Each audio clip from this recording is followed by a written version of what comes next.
Hello dear students, आज की हमारी वर्कशीट है 67 जो कि हमें शिक्षा निदेशालय राष्ट्रीय राजधानी क्षेत्र दिल्ली द्वारा भेजी गई है और यह आपकी इस हफ्ते की पहली वर्कशीट है। तो वर्कशीट शुरू करने से पहले आप लिखेंगे वर्कशीट नंबर, डेट, अपनी क्लास, अपना नाम और अपने क्लास टीचर का नाम। ये वर्कशीट 6, 7, 8 क्लास तीनों क्लास के स्टूडेंट्स के लिए है और ये हिंदी और इंग्लिश दोनों में है। तो हर रोज़ की तरह यहाँ पे लिखा गया है, एक पैराग्राफ दिया गया है जिसमें एक लड़की बताती है कि हर रोज़ की तरह मैं पौधों को पानी दे रही थी कि अचानक बहुत सारी मधुमक्खियाँ उड़ने लगी। ध्यान से देखने पर बड़े पौधों के बीच एक मधुमक्खी का छत्ता दिखाई दिया। उसे देखकर मैं बहुत खुश हुई क्योंकि अभी तक सिर्फ किताबों में ही देखा वह पढ़ा था। तो वह लड़की बताती है कि एक दिन जब वह बगीचे में अपने पौधों को पानी दे रही थी तो उसने देखा कि बहुत सारी मधुमक्खियाँ जो हैं वो उड़ रही हैं। और जब उसने ध्यान से देखा तो उसने पाया कि बड़े पौधों के बीच में एक मधुमक्खी का छत्ता लगा हुआ है और उसे देखकर उसे बहुत खुशी होती है क्योंकि उसने अब तक जो मधुमक्खी का छत्ता है उसके बारे में सिर्फ किताबों में ही पढ़ा था। आगे लिखा है, और अब समझी कि किताबें पढ़ना कितना ज़रूरी है। अगर मैंने मधुमक्खी के छत्ते से दूर रहने के बारे में ना पढ़ा होता तो जिज्ञासावश उसे छू लिया होता और मधुमक्खी मुझे काट लेती।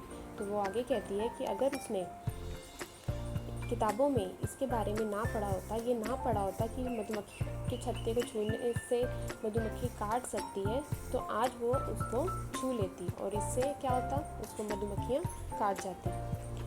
आओ हम और रुचिकर जानकारी प्राप्त करें।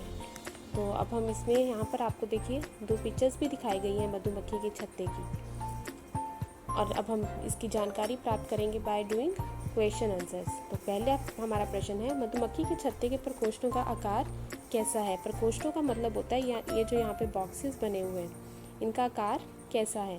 तो अगर आप ध्यान से देखेंगे तो इनका आकार आपको कुछ इस तरह का नज़र आएगा और इस शेप को हम कहते हैं हेक्सागोनल शेप, या फिर हम इसको और क्या कहते हैं, षटकोण।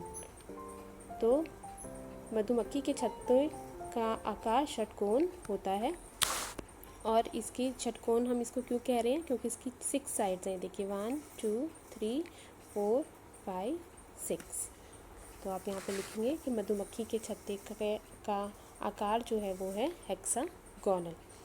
नेक्स्ट है, मधुमक्खी के छत्ते में कौन सा पदार्थ होता है और वह हमारे लिए किस प्रकार लाभदायक है। मधुमक्खी के छत्ते में आपको पता है कि मोम और शहद 2 चीज़ें पाई जाती हैं, और जो मोम है वो मोमबत्ती बनाने, सौंदर्य उत्पाद बनाने में भी बहुत काम आता है, और शहद को हम बहुत यूज़ करते हैं अपनी रोज़ाना ज़िंदगी में। हम उसको वैसे भी वो खाने में भी स्वाद लगता है, और खांसी जुकाम वगैरह जब आपको होता है तब भी आप शहद खाते हैं, और हम एक तरह से वो हमारी इम्यूनिटी को भी बढ़ाता है। अगला प्रश्न है, क्या आपको ज्ञात है कि मधुमक्खियाँ पर्यावरण की रक्षा में क्या महत्वपूर्ण भूमिका निभाती हैं। जानकारी इकट्ठी कीजिए। जी, जो मधुमक्खियाँ हैं वो एक बहुत महत्वपूर्ण भूमिका निभाती हैं। कैसे, वे परागण में मदद करती हैं। परागण क्या होता है कि जैसे एक फूल है हमारे पास, उस फूल में से दूसरे फूल तक पराग कणों को पहुंचाना, उसको हम कहते हैं परागण। तो मधुमक्खियाँ जब वो एक फूल पे बैठती हैं तो वहाँ से जो परागकण हैं उनके पैरों से चिपक जाते हैं, और जब वही मधुमक्खी दूसरे फूल पर जाकर बैठती है तो वहाँ पर वो परागकण गिर जाते हैं, जिससे कि नया फूल या नया पौधे की उपज होती है। तो मधुमक्खी फूल से फूल की यात्रा करती हैं, यह पराग फैलाती हैं, फूलों को प्रजनन करने में मदद करती हैं। तो ये फूलों के प्रजनन करने में भी मदद करती हैं। अगला है, मधुमक्खी के अलावा अन्य कौन से प्राणी पर्यावरण की रक्षा करते हैं। तो ये भी आपने पढ़ा हुआ है।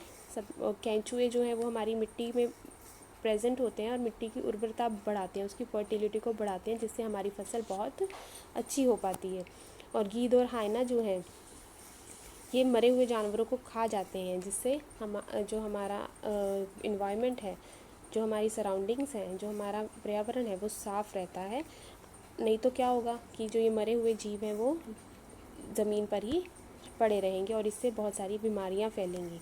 और सभी जानवर जो हैं वो जो हमारा इन्वायरमेंट है, जो हमारा पर्यावरण है, उसका संतुलन बढ़ाने में बहुत अहम भूमिका निभाते हैं। और बहुत सारे जानवर, जैसे हम चूहा कहें, चूहा, कुत्ता, और ये सब जो है ये मानव के लिए बहुत ज़्यादा लाभदायक हैं, बहुत सारे फ़ायदे इनसे हमें होते हैं। तो यहाँ अब हमारी वर्कशीट कंप्लीट होती है। मुझे उम्मीद है आपको ये वर्कशीट समझ आई होगी। अगर आपको ये वर्कशीट समझ आई है तो please like, share and subscribe. Thank you.